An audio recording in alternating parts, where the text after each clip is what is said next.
game mode and map. I know that it's going to be a King of the Hill mode. Fora, make some noise. That's what I'm talking about. Here we go. The first match. Jordan Fisher. He's stuck in the corner. They're going to win the game. This is it. And they pick it up. They have to protect him here. And this is now we're going to start to earn a lot of points. They're climbing that leaderboard, Lupo. They're in the shadows, unseen, and they will have the Ravens revenge. GG. 2 minutes left on the clock. Chicken champion. Surely this is going to be a win for them. No! It's 1 point remaining. And the Little Whip Warriors might be able to come back into this with enough time. But there he goes. He jumps right back in. And that is going to do it. GG. Game 3 goes to the Chicken Champions. Every single person to keep in mind, there's a ton of stuff going on here, not just Fortnite. It's just a good time all around, man.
tons of entries with so many awesome submissions. And how did he do that? Let's go! Close calls and funny moments. You forget who you're watching! Let's dive in and see how they did. Yes! Scissor's time trial was a death run. Mind-blowing times to record. Flawless runs with Yo, I've never seen it.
New York, led by winners Dracius, Huijim, and Kutox. この3人と一緒に僕ねクリエイティブワールドカップ頑張りたいと思います。みんなよかったらね。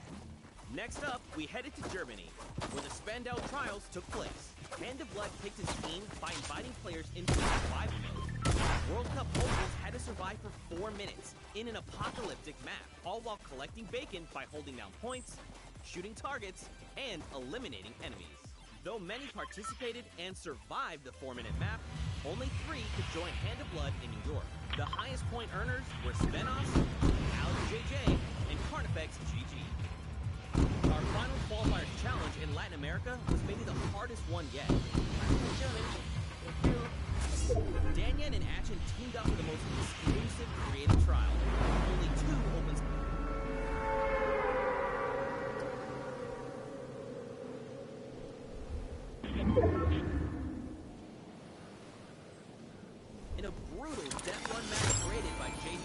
6, players had to complete the courses as fast as they could and reach all 100 checkpoints to prove they had what it takes to play on the Fortnite World Cup stage.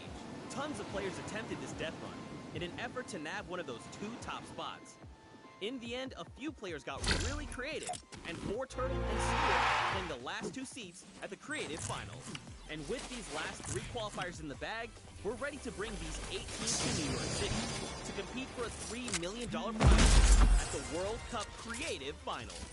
Be sure to tune in on July 26th when we kick off the biggest competitive Fortnite weekend of all time.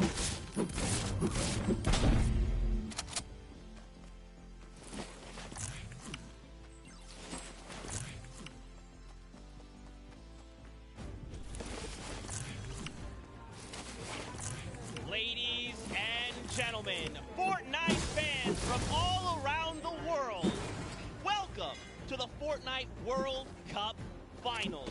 We are here at the USTA, aka the Arthur Ashe Stadium.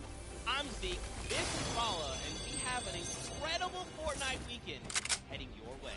Hanging out outside at the Fan Festival, we're having a blast, and inside of the Arthur Ashe Stadium, we're going to have some of the most awesome Fortnite action for you all weekend, starting with the Creative World Cup Finals. That's right. Let's take a look at the schedule a little bit brief about what we're going to be taking a look at all weekend. Today is all about Saturday, which is the individual finals, and then Sunday we wrap things up with the solo finals. We'll walk away with several world champions, not only from the VR side, but also from the creative side as well. Now, I mean, you know, Vala, I can't lie to you. I am over the moon right now. I'm so hyped. The event here, you can see the fans, you can hear them, and then we're going to go in and watch all the creative action, solos, duos. It's going to be an unbelievable week. Bouncing out of your shoes, and we're going to start with the creative mode where people are going to compete for the grand prize of $1 million today, and then later on the pro-am. But creative up first. Right, we have 8 teams of 4, so if you've been watching on Qualifier long, you know there's been 10 weeks of Battle Royale, but there's also been 8 weeks of creative qualifiers. 18 captains have put together a team of fantastic creative individuals that are going to be coming through and competing and participating in the finals. Now, I think it's time to introduce the team. What do you think? Let's do it, Bala. We have teams getting ready. They are walking in. You can see the first view right now. It is the Funky Fighters. They are led by Tomoya. Team members are Kotu, Hyuzi, and Tracheus. Now, Tomoya had built this unbelievable speedrun map. It was absolutely insane, and all 3 of these qualifiers actually found a shortcut in the map that Tomoya himself didn't even know existed, and that's how they snagged the 3 spots. So, of course, Kuta, one of the French players, he enjoys all the different sandbox aspects of the creative mode and sharing tons of maps with the community, so he's a creator himself. And then Hyzui, he's from Turkey. All of our teams almost are multinational. This player from Turkey, and then Tracy is finally the Swedish player who completed the map in 3 minutes and 28 seconds. That was the fastest time out of the Funky Fighters. Absolutely insane. Funny enough, we actually got to catch up with Kotu and hear what he had to say about the competition. Hello, I'm Peter from the Funky Fighter. I'm gonna win this World Cup because I am the only pro player all playing. So he's getting ready, we're having a good time. We're going to continue on and welcome the second team to the floor. It's going to be the Chicken Champions led by Rubius from Spain. They completed, as you can see them now on the floor, an elimination run created by HN and his Carried Egg. The map was another one of these elimination runs where they actually recreated Rubius's room inside. But Rubius, the player from Spain, he held a ton of awesome live streams that broke records. That's right. Teammates are Bensor, Karoro, and Ryan Frenton. Now, of course, Bensor is from Norway. He's looking forward to playing here in front of this live audience. Very much excited. Karoro as well from Spain. He's only one of 2 controller players that are actually participating in the program, so that's a pretty cool fact. And of course, let's not forget Ryan Frenton. He's from USA, and he aspires to be recognized as a speedrunner in the community. You'll love to see it. Also currently in college, enrolled in Michigan. So that's awesome as well. A student doing his homework. Let's see if these teams did their homework ahead of the competition. Bensor, what did he say ahead?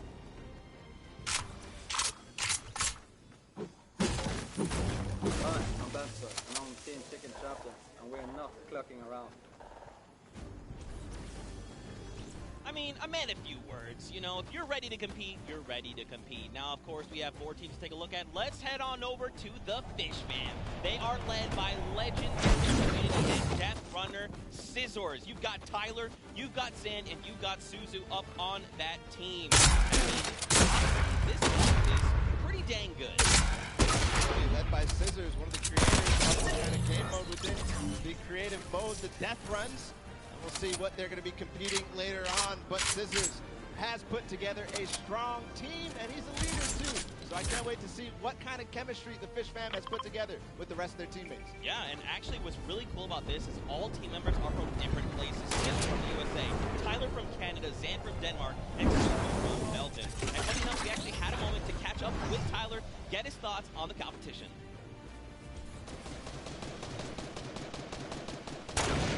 Hi, I'm Tyler H. from Team Fish Fam. My group of players were the first people to qualify for the Creative World Cup. We got the godfather of Death Runner himself, Scissors, on our team, so we're definitely going to take this home. There's no competition. Some strong words, confidence coming out there. So we're going to continue on in Buffalo. It's time for the trick shotters, the Little Bit Warriors, led by Team Captain Ninja, and they are getting on a trick shot map, one of the most unique out of all of them, and they're whipping it up, Zeke. That's right. You've got and Taldex 7-2-3. These guys are insane now, Ninja. I mean, everyone knows who Ninja is. Taco, he's from the USA. He used to play on console, but moved to PC back in Season 4. You've got Kaz, also from the USA, Fortnite, just 2 days after Battle Royale was released. And then Taldex, he's just looking forward to playing games with his teammates. You know, he's looking forward to being here on the stage. Look at how excited they all look. Absolutely. Kaz had some words ahead, as everybody else did, so let's listen. My name is Kaz from Team Little Whip Warriors, and we're the most skilled, the most creative, and honestly, we're just the best. Well, there you go. Again, just, you know...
Synergy. Even though our name is cool, we are going to destroy them and win this competition.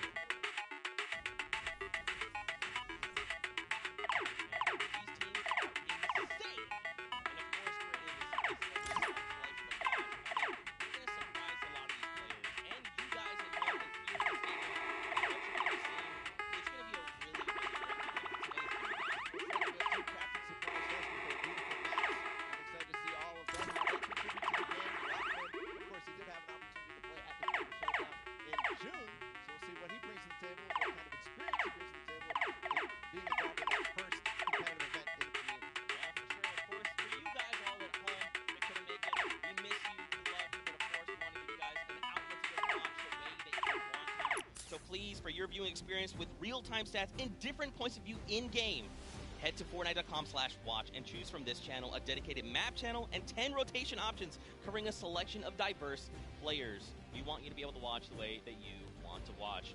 Now, of course, Bala, I'm so amped to be here. I could not be more excited. The fact that I'm actually standing still it's impressive. is, I think, a surprise to every single person. And of course, here's just a few more ways that you guys could watch everything. You've got the first place, the second place feeds there, all 10 feeds for your viewing pleasure. If you want to see someone specifically, tune in to them, see what they're doing, how they're kind of navigating the maps, you can do that. That's absolutely amazing to be able to watch from any POV. And just like you said, Zeke, I cannot believe you're still. I've been in the back room getting ready, and you've been jumping up and down. So that means it's creative time, man. I cannot wait to get into these games, to get inside of the Arthur Ashe Stadium, Zeke. Again, I'm surprised we're standing still. I mean, if you guys aren't feeling the hype right now, you need to open your eyes, because this is it. 10 weeks of qualifiers, 8 weeks of creative qualifiers had led us to this very weekend, the Fortnite World Cup Finals in New York City. We're going to walk away with world champions. Yeah. I'm so excited. I could not be happier right now. And not only that, we are outside at the Fan Festival having a blast. Everybody's doing all sorts of fun activities. All the people are getting inside, starting to get ready for the show, get in the bleachers, start watching some creative action, and then later, of course, the pro-am. It's a blast. Make sure you're coming down here and joining us. Yeah, for sure, man. Now, funny enough, we actually have Pookie, who is standing by. She is chilling with the leader of the Funky Fighters. That is Tamoya, so let's send it over to her for an interview. Thank you so much, Zeke. I am here with Tamoya of the Funky Fighters. It is so exciting to have you here competing in the Creative Fortnite World Cup. How have you been preparing for today? I just practiced with my team yesterday, and things went pretty good. And we didn't have as much time as I thought we would do, but we played really good, so I'm pretty excited. Yeah. That's awesome. Team synergy is definitely important. Now, do you know any of the other competitors that are going to be here today that you'll be facing? Do you have your eye on anybody? The Death Run map, I think, is going to be the most competitive. So, yeah, I'm excited to do the Death Run map, yeah. So, I mean, Scissors is very well known for his death runs. Do you think you'll have any competition with him? Yeah, I think it's going to be really hard beating him, but my map was also a death run, so I think my teammates have a good chance. Well, I wish you the best of luck. Thank you so much for taking the time to speak with me. Zeke and Bala, back to you guys. Oh man, the hype is building. Now guys, the show is getting ready to start, but there it is. You've got the 32 players, 19 countries represented across 8 different teams. The Fortnite World Cup Creative Finals are about to begin. You ready? I am ready, Zeke. I'm ready to run inside, so without further ado, let's send it inside to kick things off.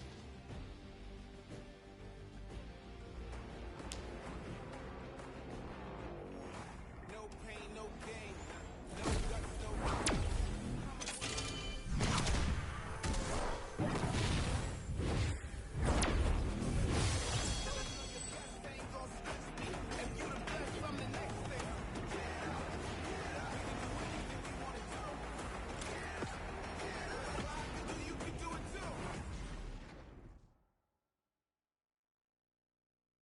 Ladies and gentlemen, what's going on?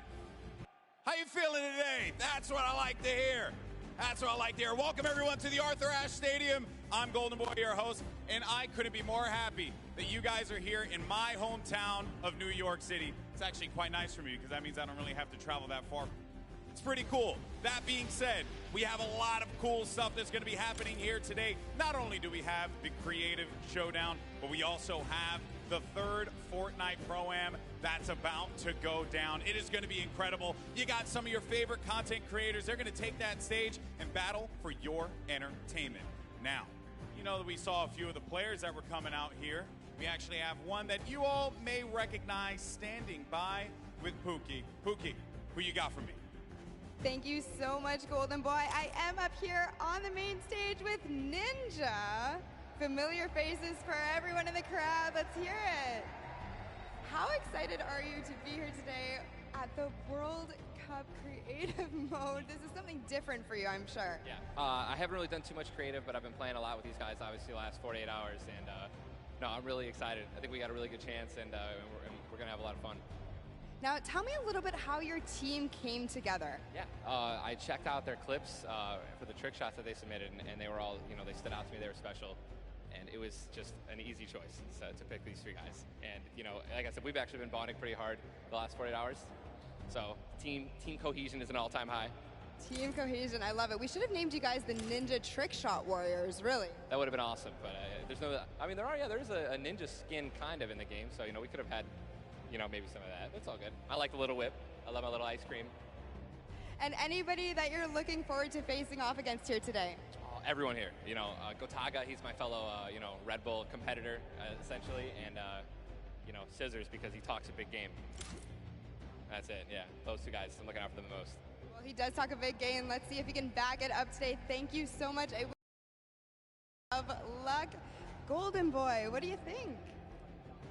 Well, I think that's pretty awesome because the good news is we got 8 great teams that are going to be playing for a $1 million grand prize in 3 very creative modes, which means today's really all about fun. And who better to have some fun with than none other? You got Monster, Sundown, over at the cast booth. Take it away, fellas. And boys and girls, Jonesies, Bonesies, and everyone in between, welcome to the Fortnite World Cup Creative Finals. I'm one of your casters, Sundown, joined here by Monster. Monster, how you doing today, man? Doing great. This is the moment we've all been waiting for. 10 weeks of qualifiers, and it's all coming to life. And this is what we're here for. Yes, after the 8 trials now, what you'll be seeing on the stage will be 4 sets of 3 matches in 2 never-before-seen maps, and a little refresher coming from the Creative Showdown there with Sky Station Showdown. It's going to be incredible. That's right. So you guys have seen the Sky Station before. Lucky for them, they get to kind of come in here, prepare, kind of prepped up. But there is so much more that is going to happen that hasn't been unveiled today. Oh, and I mean, it's seeing the adaptation across these sets is going to be incredible, and they're going to get a chance to revisit them at the end with a little remix, but we'll get into that here in a second. Let's check out the overall scoring and how these guys are going to be competing and how they will win. So, as we said, that first set is Sky Station Showdown. Junkyard Juke will be the second one. Set 3 will be a never-before-seen World 1, and then set 4 will be the Golden Games. Now, the Golden Games will comprise of a singular match from each one of the other 3 with, as I said, a nice little remix on it. And the Golden Games is worth a golden llama, while all of the other sets are worth a singular silver llama. How do those llamas add up, Monster? Yeah, you want to accumulate the most llamas throughout each set. We're treating each set its own individual thing with a couple games in between. So they're going to get a couple runs at it, and you just want to do the best in every set. Get those llamas so you can take it all home. Yes, now the winner of the set will go through, and in case there is a tie, it will come down to that golden llama. The golden llama will trump all. Now let's get into the prizing, which will also determine a little bit of the scoring. We'll take a look and we'll throw that up there for you. And the way it ends up working is from top to bottom. Each one of these contestants will be winning money. So everyone is a winner in there, but first place ends up deciding that. And this is per the individual matches, and it's cumulative. It won't carry over through the sets, but they're still taking it home at the end of the day. So you definitely want to get in the top 4 to bump up that score. Yeah, that's right, and that is every game. Per match, we have a big winner. Of course, it's going to be divvied out between everyone competing, but come on, with the amount of games that's going on today, this is incredible. Yes, that is across 12 of matches total. So tons of chances to win prizes from all of these guys. Let's take a look at the roster and all of the teams who will be competing and give you guys a quick little overview. You can see Chicken Champions led by El Rubius, Sunshine Soldiers, got that one right too, Zeke, with Danyan and Achin representing as the captains, Funky Fighters with Tomoya, Karoku represented by Lachlan. But we got to give some love to the Ravens Revenge. You can see them up there, Little Whip Warriors. We already kind of touched base with Ninja. Llama Record, which you talked about a lot coming up into here. And of course, the Fish Fam, who's going to be led by Scissors. And these are some of the creative kings. They've been able to go through, run, qualify. A lot of them have had the world run, or not world run experience, excuse me, but in those death runs where they were doing the qualifications. But there are also some combat aspects. So we've seen Sky Station Showdown before. You know, there's going to be a little bit, I don't want to say advantage, but they might be a little more at home when you're actually firing bullets, building out, and trying to get those rotations in. Yeah, I mean, you cannot underestimate any of these teams. These guys grind, and they all play Fortnite. But let's go ahead and take a look at the format here so we can kind of see a run on how they take these victories. So now the VIP will be those creative captains, and they have to be the one in the capture point, uncontested, to score points. They will get 3 points per second in the initial hills, and then the first team to 1,000 points, or the highest scoring team by the end. And also, the creative captains will be wielding the Infinity Blade. That Infinity Blade will be important because they had to get to the capture points, A, B, and C, which will give 3 points a second, and then 7 minutes into the round, point D opens up, where you will get about a lot more, right? 12 points a second. Four times is a lot. That is what you want to do. You want to gun for the point D on the map. That's your comeback, or that's your lead taker. Yeah, you can see a lot change when that opens up at 7 minutes, but now we're going to go in an overview. For those of you who are unfamiliar and didn't get to watch it at the Summer Block Party, we got you. Zeke, catch us up.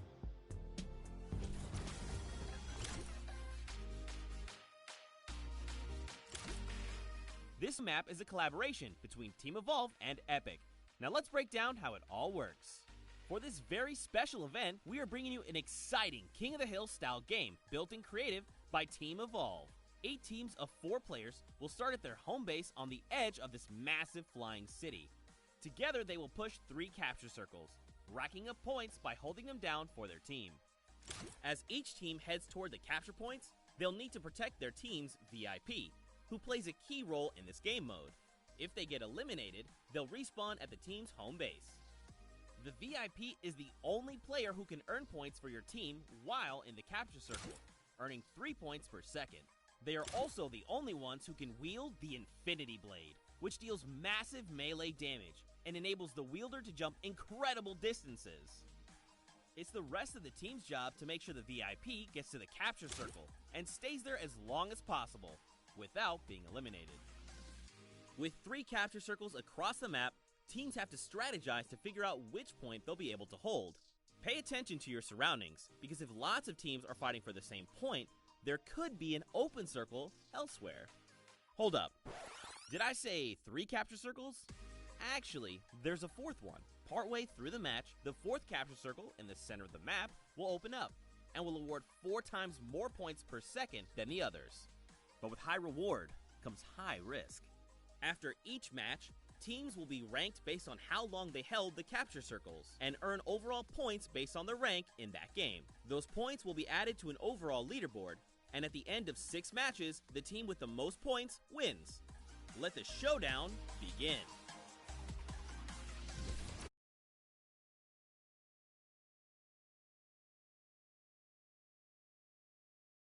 I have to ask you, knowing the rules now, seeing the map, seeing the teams, who is your team to watch out for? You know, early on, I thought the Little Whip Warriors and the Fish Fam were going to do good, but hearing from the Ravens Revenge, Gotaga now, I'm just shifting towards Ravens Revenge here.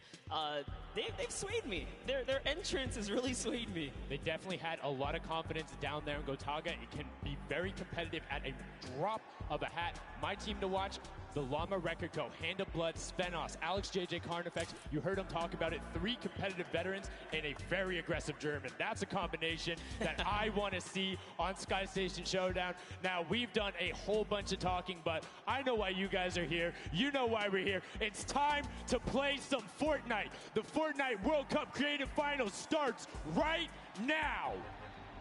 And this is it. We are loading in Everyone's hopping out, and they are actually familiar with this map. So we're gonna see the strategies off the bat here. Let's see who can take away and break away with that early lead you saw there. Nice wide shot of all of our captains here. Here it is. Little Whip Warriors in the lead off the bat. Already you can see trades coming out now. A fun fact, the Infinity Blade wielder gets a bonus 100 health and shield. So he's sitting at the 200 mark. On top of that, Siphon is on. If you get an elimination, you get that 50 effective HP back over. That makes the Infinity Blade very hard to take down. They also get those big crescent move jumps to slam down. And as you can see going on the right-hand side of your screen, it is creative chaos all over the place. But now taking in with the Little Whip Warriors as they're able to clean it out, and Ninja's trying to rotate up top. Yeah, I'm sorry to break it to you, but the Llama Record was completely pushed off of their point. And now we have Ninja who's going in with the Infinity Blade. What a player to wield this one right here. Oh, he's getting pushed back. Notice how he doesn't even want to get eliminated. He wants to do as much damage as possible. But is that effective? I think you just kind of reset and you go, or you get up there and you start swinging. The 75 damage hit will be able to take it down, and the Llama Record Company establishes himself right back up. Now, what's going to be interesting to me is how the players utilize their building. You start with 50 wood, and then if you get an elimination, you get 25 wood directly into your inventory. So if you're able to kind of eliminate out and put pressure down, you can get some ridiculous builds, as we're already seeing on top of the Blue Hill. Yeah, this is actually a neck-and-neck race right here in the early game so far. Fish Fam, Chicken Champions, and Raven's Revenge are all trading spots at the moment. And Sunshine Soldiers comes right on in to wipe that up and get them out of there. And nice job for Stewart. And look at the Cuddle Crew across the way, just now getting their first points because they've been contested the entire time, whereas Llama Record Company has only had one team coming up towards them. Another thing to note, let's talk about the loadouts here, Monster. What are they rocking? They're rocking everything that you can get in the game, from blue tactical AR up to that hunting rifle. So you have the long range, you have the close range, you have the AR. You kind of just pick and choose your battle, what you want to use. And the one thing you're missing that the Infinity Blade wielder does not have will be 9 impulse grenades. So everyone has a bunch of mobility to be able to get up there. But you see right there, Scissors able to cut down a bunch and get a decent amount of timing. Let's take a look at the score. Little Whip Warriors climbing up, but it is only a 5-second uncontested lead, and they're building on it. Right now, not a lot of points have been scored, which means when that hill opens up at 7 minutes, it's going to be that much more important. Yeah, this is going way better than I expected. There is no one dominant team so far, but the Little Whip Warriors are doing so great right now. There goes Ninja, and he does get traded out. Raven's Revenge kind of takes it back over. We'll go Taga's squad managed to hold it down for long enough to get their, points in. Don't forget, he has to clear out the point. If there's someone on it, you're not going to get anything. Right, and as soon as you're up there, teammates are not building for you, you're exposed for the entire map. Everyone else is able to see you. You can see El Rubius going in, but the double tack plus the Infinity Blade wielder of Hand of Blood. This Llama Record Company team is looking to go platinum with a great defense of their point. There it is, very nice. Finally starting to earn some points, trying to break that, triple digit. Hand of Blood, little fun fact right there. His dog Falco is Germany's second biggest dog influencer on Instagram. That's impressive, but I wonder who the first biggest is now. That's like, is there a statistic for that? Like, do you go down the line? But one thing I do want to note for Hand of Blood, look at the eliminations coming out of the Infinity Blade. Already sitting on 7 and being aggressive. As the more he gets that siphon going, the better he's going to be. But the Chicken Champions come out on top there. No tender defenders are going left. Able to hold the top, and now crawling their way back up there. They're only about, 10 seconds or so behind the Funky Fighters? Dude, wait a second. Where did the Funky Fighters come from? Suddenly they're at the top here, and the Little Whip Warriors have not managed to earn any points. Sunshine Soldiers looking to kind of ruin that festival up top, but it's Tomoya. We touched with him with Pookie early on. He said, you know what, he chose his players, specifically because they're great at depth runs, but it looks like they battle it out too. They're doing a very good job of making sure they go at the same time. You can see Tomoya here being patient, doing everything he can to try and find an outlet, but he doesn't want to commit before his teammates are there. He's waiting for Kutu. There they are. Kutu coming up with them as well. The fight is on, but we switch back over to Scissors just chopping it down, but the Fish Fam is a sushi there as the retake happens. That is actually crazy. Watch him kind of wait there, prepare the ambush. His team comes up and they collapse on the point, and bye-bye Fish Fam. Fam. And notice they had enough mats to completely encircle the top, but the Infinity Blade will be able to come right out. So instead, Tomoya jumps straight up to just stall out a couple every seconds, because every second matters. As you see, Kutu also on 8 elims right now. The sword players putting in work. We have a bit of a tie up top. Funky Fighters and Fish Fam. Llama record so close as well. This is a close one for the run in the top 5 so far. And I like seeing the Funky Fighters using impulses out of spawn. You get 9 of them, so it's great to throw them off to knock other people off the point, but use 3 to get a little faster. These guys are all very experienced in terms of navigating basically every part of creative and battle royale, so they can use those little quick impulses to get themselves more efficient. As you see Zan go down, Suzu go down, Scissors go down right there as Lachlan is just cutting them apart. But Tomoya, again, the Funky Fighters come out on top with the Infinity Blades at least, so no points going over right now to the Cuddle Crew.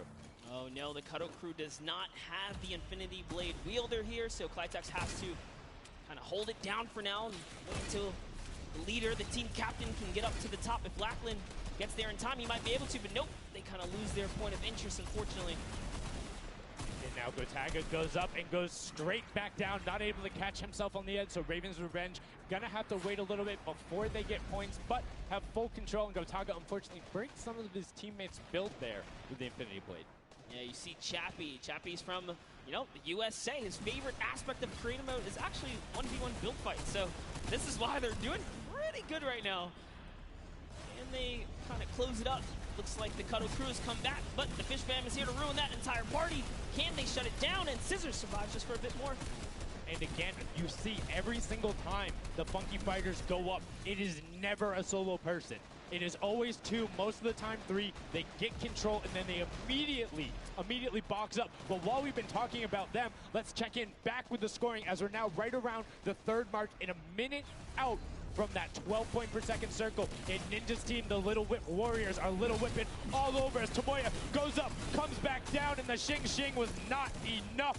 Cuddle Crew takes him down. Actually love that strat. You don't see anyone else really utilizing the dive straight up into the air to kind of disengage off the pressure. Ninja's doing a great job chopping up here. He's already at 8 limbs. That, never mind, make that 9. That was Gotaga who went down right there. And they finally get another run at, you know, advancing the lead here. And they are slaying out, too. Yes. You see every single one of them almost to the double-digit marks. But Taco, hello. That was your head. Yeah, you got to be careful because, hey, if all you're doing is sitting there rifling, that's fine. Somebody's going to take a hunting rifle and make you pay. Lachlan goes up. MSYP is just behind him, and Lachlan is able to take that one over. Kaz is trying to do everything he can, and he does get Lachlan, so good delay coming out from there, but opening up about a 20-second lead. But here we go. 3, 2, 1. Middle point is open. That's 12 point per second, and right off of the bat, we see Cuddle Crew heading towards it. Impulse is going out, and a swing and a miss there with the Superman jump from Ninja, not quite gonna get it as Rubius and him are in the circle right away. Rubius under fire, but Ninja under fire. Who will take it? Rubius has the better sword on the day, and then immediately taken out. This is chaos. Whoever's the last one here is probably going to be the most successful. But remember, you need your sword wielder. Your captain has to be there. If Lachlan isn't there, it's not even worth fighting for. So Claytex doesn't care. He's trying to pick up that Elam counter. And he's on it. He's playing some good defense there. Down goes Hand of Blood. No points for the Llama record anymore. They actually use that. Just a couple seconds put them all the way back up to 2nd place. And 2 of the Cuddle Crew right now have combined for 31 eliminations, but they're not converting it into points. They're currently sitting at the bottom, 189. Little Whip Warriors do still have a lead, but it's already been cut down. And just as I said, with the middle hill, Funky Fighters almost taken away. There it goes right on over. And you see any amount of time in that middle hill is so efficient. I'm actually loving that little strat right there. They hold a point, then aim out to where these players spawn in and kind of move in from, just kind of pressure them back. Yeah, so that's when you need somebody with a hunting rifle to start taking shots and saying, hey, pick on somebody else. If you look this way, you're going to have to respawn, because if you can get tags, great, but if you don't convert them and into anything, it's not worth it, as I just kind of stuttered, because Carnifex is sitting on 23 eliminations, Hand of Blood on 14 right there. That's why the Llama Record Company is ahead right now. Yes, and they were using that 4x bonus on Capture Point D, which is right in the middle. It only appears after the 7-minute mark. So now that we only have 5 left in the game, it's up to whoever can hit that 1,000 first or the timer runs out. But at this pace, I think the Fish Fam Funky Fighters or the Llama Wreckers are probably going to take it here. Yeah, the Sunshine Soldiers are also racking up points quickly. What's interesting to see is the Fish Fam are pretty much now uncontested as everyone has tunneled in on that center hill. But once you get later into the game, when you need to kind of go up a little bit more, consistent points end up winning out because everyone will turn their attention to the 12 points per second. You'll have impulses going down there, random hunting rifle shots, builds 24/7 because they see that tick happening. And look, as I say, all the sword players are down there, 2 of them going off, the tac shotguns being thrown up, walls everywhere, but it doesn't matter. Points aren't being scored right now. Yeah, they're trying so hard to get all the bonus points that the Fish Fam is just like stealing away the lead right now. But also, remember, if their teammates pick up elims, you get matched straight to your points, into your inventory. So they're able to fortify up there, and that's why they're just slowly growing. And you can actually fortify to prevent the impulses from going in or make kind of a wall to toss it in. As you see, Hand of Blood picking up his 16th elim, but hey, Scissors is chilling. Yeah, Pumpernickel it up, man. Pumpernickel it up. Yeah, let him know. Let him know. There we go. He's saying, hey, you guys, we'll stick to our strategy. Let's see if somebody goes to contest it. There it is right away. They go up, but all 4 of them, you don't want to run into this. They're ready and waiting. They know they have the lead right now. Oh, he's holding a trophy. Look at he's looking around, he's telling him to let him know, man, and that's what it's all about. They've opened up a 100-plus point lead, but no contention because everyone is tunneling on the bottom. Uh-oh. And I like this now. Now they're turning their attention outwards. Other teams kind of realize, wait a second, they're just up there scoring. Like, what can you do in this instance? They see the other scores. That leaderboard is running for them. What they have to do, if you're the Llama Record Company, you hold the middle and lock it down for that time. And then the second you get the lead, start running at the Fish Fam. Don't let them come anywhere near any point. Nobody else is going to catch you unless they get the middle. Everyone's attention is there right now. And the Llama Record Company now has the 100-point lead back in the span of just 10 seconds. It let their guard down one time, and suddenly Llama Record takes the lead as if Fish Fam wasn't just farming all those points. Nope, Fish Fam no longer have a free point. It is up to everyone to stop the Llama Record Company here because Hand of Blood has 17 elims and he's going for the middle now. He's got his team ready. Let's see what's he gonna do. Hits the vent, goes right in, nice and sneaky. Oh, he's still waiting. Look at the big brain plays. Comes out the collateral right there, and it's all his. The center point is his to earn points now, Sundown. It's so close. It's just a few more Gotta takes. stop him.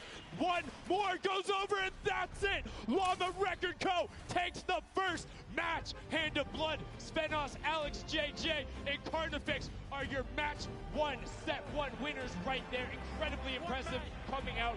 Well-executed gameplay, and they say, Scissors, you can hold that L instead of the trophy. Don't celebrate too early. It's the World Cup Creative Finals. Every game is worth so much money as well, so much prize. So to take a victory off the bat, you have to be feeling great. And that was your fan fave to pick.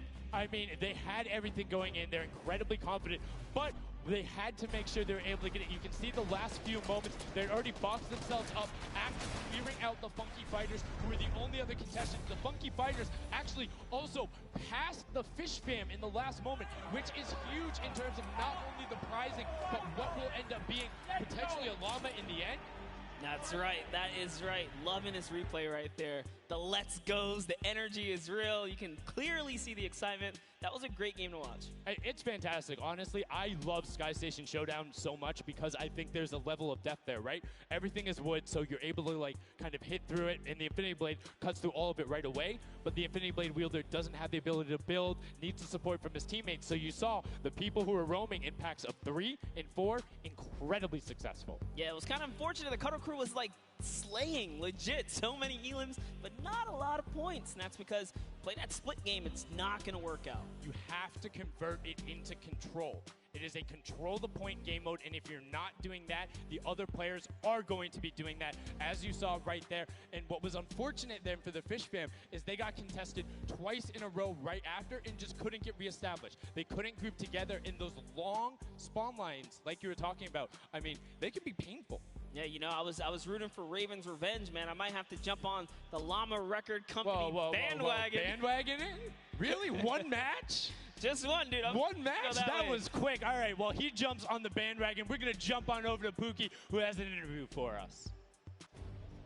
Thank you so much, guys. I am here down on the arena floor with our champions here. We have the Llama Record Company. Now, have any of you ever played this? Let's go to you first.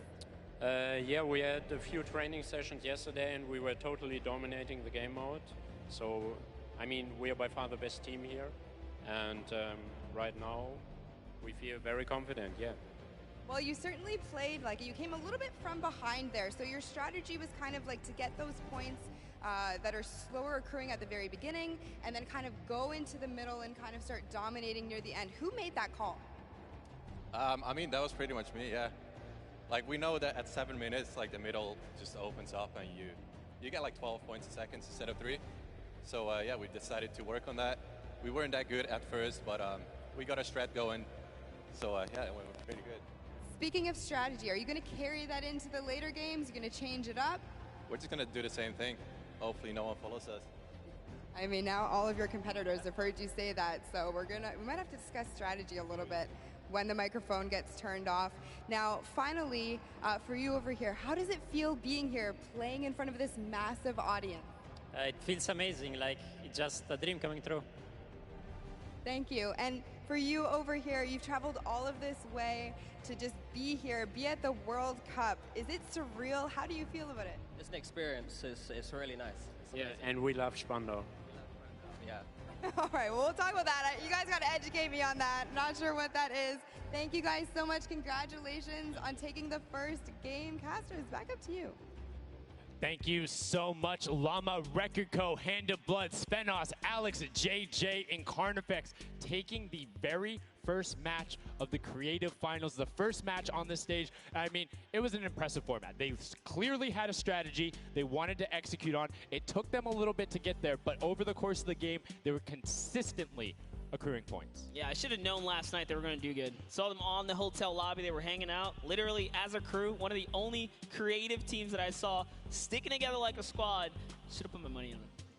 Like I said, bandwagon. It took less than one match in an interview, and he was like, oh, yeah, I'm fully on board. I'm no so problem. convinced. It's all good. This set has been so exciting. I mean, who are you looking out for? Who can contest them? And what do you think the next step is to shut them down? They say, hey, we have a game plan. We're going to do the same thing. And I agree. If it's not broke, don't fix it. Like, stick to that if you're going to keep winning. But what do the other teams do to now make them uncomfortable? How do you go challenge them? I mean, honestly, we saw a lot of that team play out of the Fish Fam, right? You wait for your Infinity Blade wielder to come up and then get the team to back them up. You have to work together. And remember, when you catch an elimination, you get mats for it so it can help you build.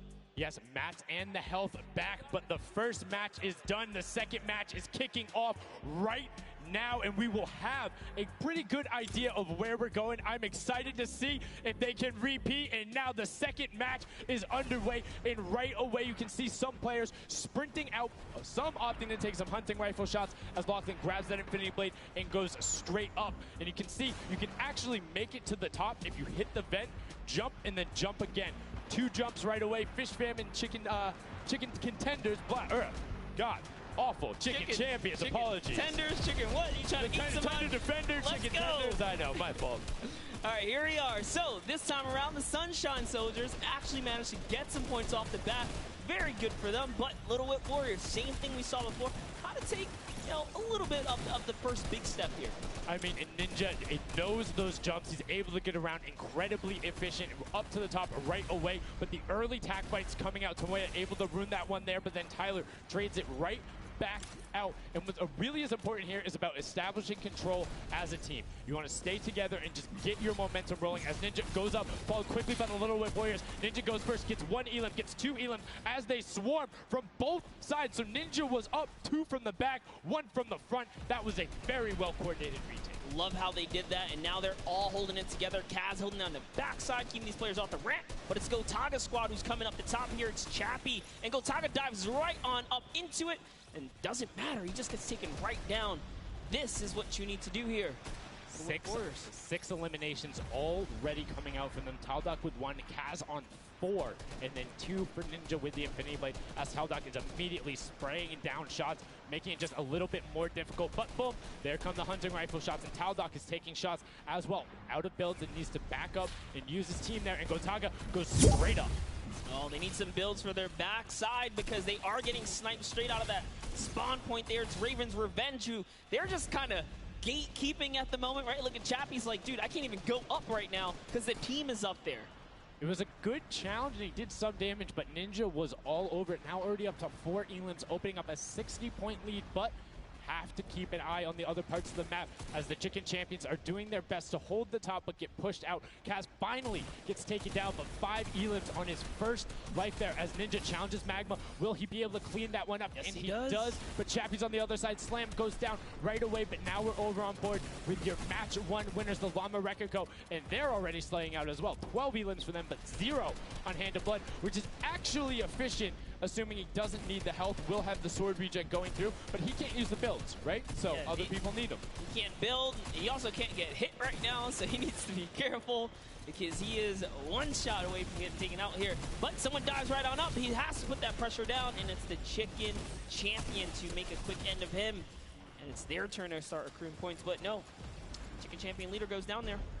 Good attempted defense from Carnifex. Was able to trade out 1, but now we have 2 swords up top. Gotaga and Lachlan just trying to beat each other up, and Gotaga comes out the winner of that one.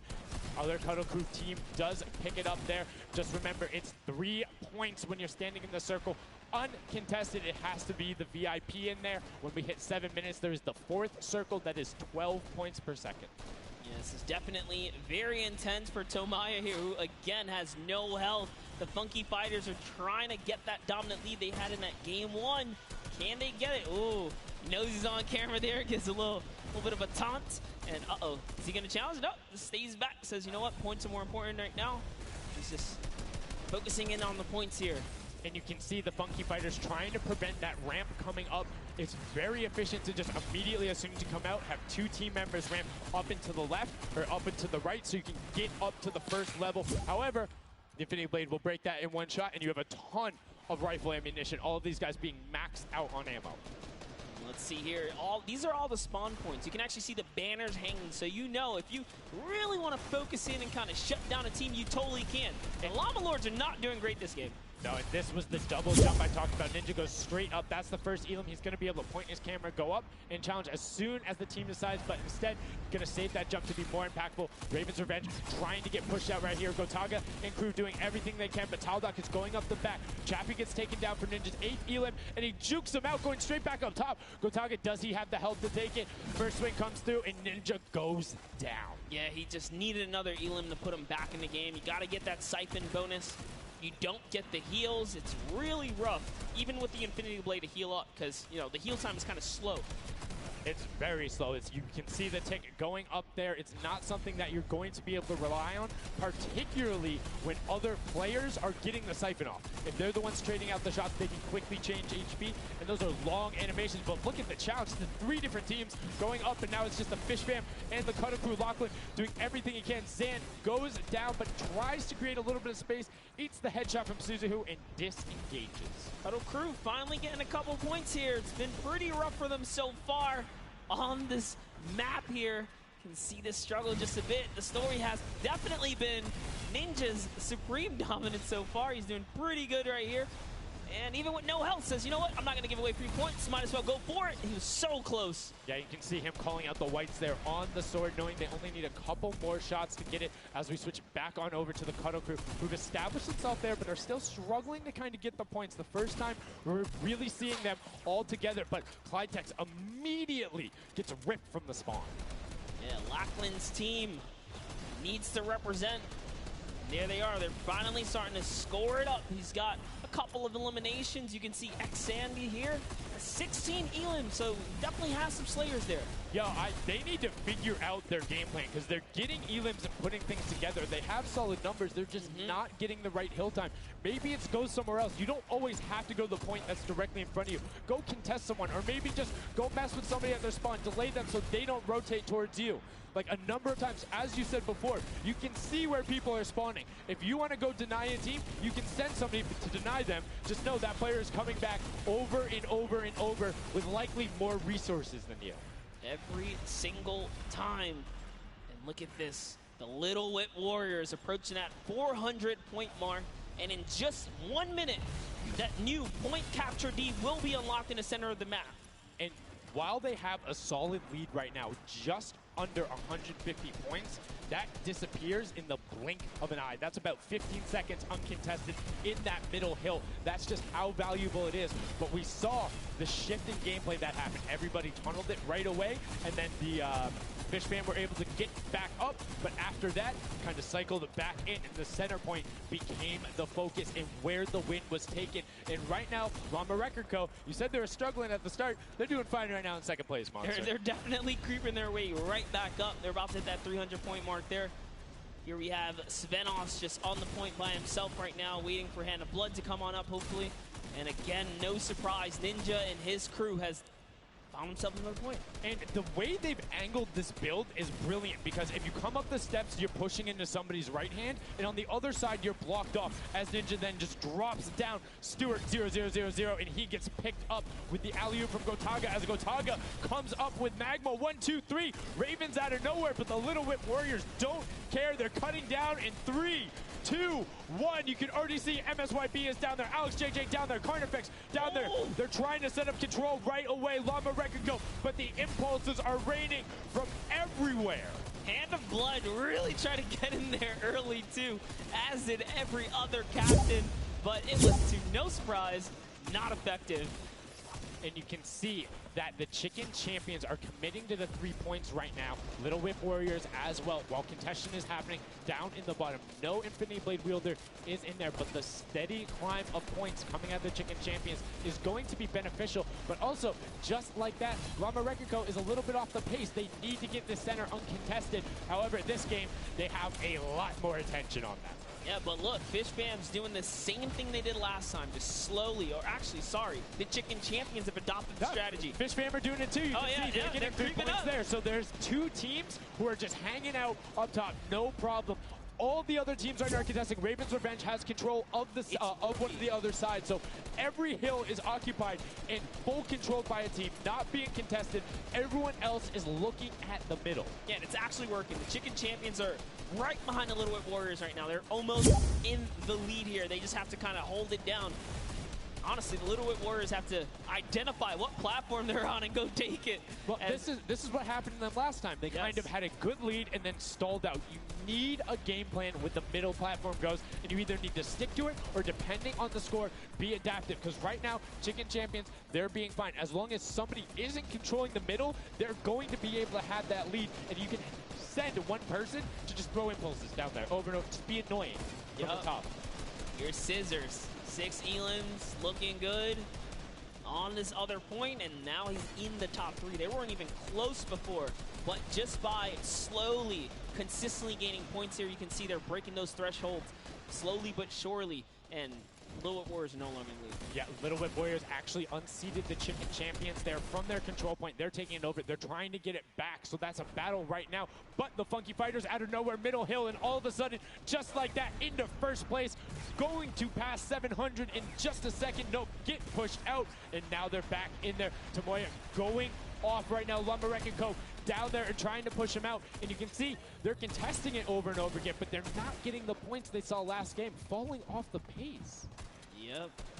They are slowly just battling for this number 1. Chicken Champions kind of overtake it now as well. The Fish Fam not too far either. Everyone's so close here in the top 4. Don't forget, if you take a victory, you win 55,000 bonus in prize. And right now, Suzu is going off. 21 eliminations, and right as I say that, apologies for the caster curse, but 21 eliminations from the Belgian. He loves practicing his builds in creative and is showing it off here with really clever defensive cone edits up there. But right now, Little Whip Warriors are going at it. Tomoya gets the better of Ninja, and he gets cut down, but Funky Fresh Fighters then get sent all over the place thanks to the impulses from above. I love this strat. He kind of sends out for a second there just to kind of catch a breather, see if his teammates come back. But unfortunately, the timing was just a bit off. And the Llama Record Company now control the middle point. For how long, we will find out here, as this is their comeback story, because they need these points desperately here. Hand of Blood still alive just long enough to get a couple of more points. But Scissors is playing the long game here, just eating away at the threshold here at the top. So Suzu isn't grouped with them. I'm assuming they've sent him to just go either watch middle and be their middle control. No, he just came up the backside. There you go. And just like go flying at people as the Cuddle Crew come up in a very well coordinated pinch. 3 from the side and Scissors gets taken down, but the Funky Fresh, oh no! No, they got 1 stopped. point. 1 point. Yo, so if you are the Fish Fam or Little Whip, right now you have to send somebody to stop them. If that Infinity Blade wielder gets out of spawn and goes anywhere for 1 second, they will win. Somebody has to deny him. It is all on Tomoya. Anywhere he goes, it doesn't have to be the one near him. If he touches the middle, a singular uncontested second will be the victory for them. These are the final moments here, Sundown. Look at him. He's got a slight grin on his face. He wants to do it. Is this the point that he's going to make it? Here it goes. He takes the stake. He does miss. He's going back for it now. His team's up there. All he has to do is swipe just a couple of times. Can he win this straight? And he does not. And as you watch, check the points on the right-hand side. Nobody is climbing up by the 12s. And as they did, Llama Record Go gets the control there, but Little Whip contesting them right back. Funky Fresh Tomoya will be back and looking to find it, but the contestant is going for the middle. Here's Tomoya. He knows just a second in there. Uncontested will be enough. Can he get it?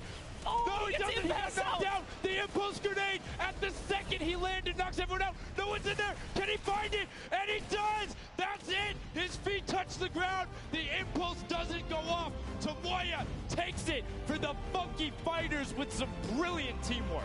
What an intense endgame, too. Get taken out at 999 points. Really, anything can happen in those final moments. Now, I'm telling you, I love the Sky Station Showdown. Can't wait for more people to start playing it. And the Funky Fresh Fighter right there celebrating with his team. You can see them just so excited, so happy. Let's take a look at this final replay. Now, again, we talked about it. The impulse is being a great denial tool. Right there as the player goes down, sent back out, goes in, but misses the jump monster. He almost had the flashiest ending ever. Just kind of diving in and wrapping it all up. But it was just good enough. Like you said, he only had to stay there for a bit. And even with the impulse bumping him out, that's it. And I mean, you saw the impulse explosions the second after going off. The team's doing everything they can, but it was not enough to shut down the Funky Fighters. Tomoya, Kutu, Huzi, Dracius, incredibly well done to take the second match of the first set at the Creative Finals. Yeah, you know what? I am...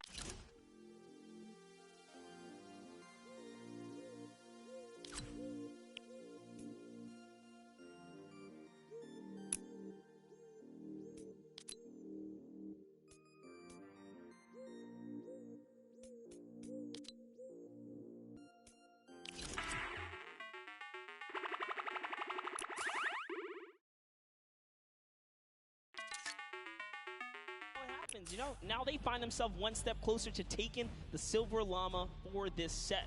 Because remember, at the end of the day, these are just the games, but they have to take the entire set now. Now the pressure's on.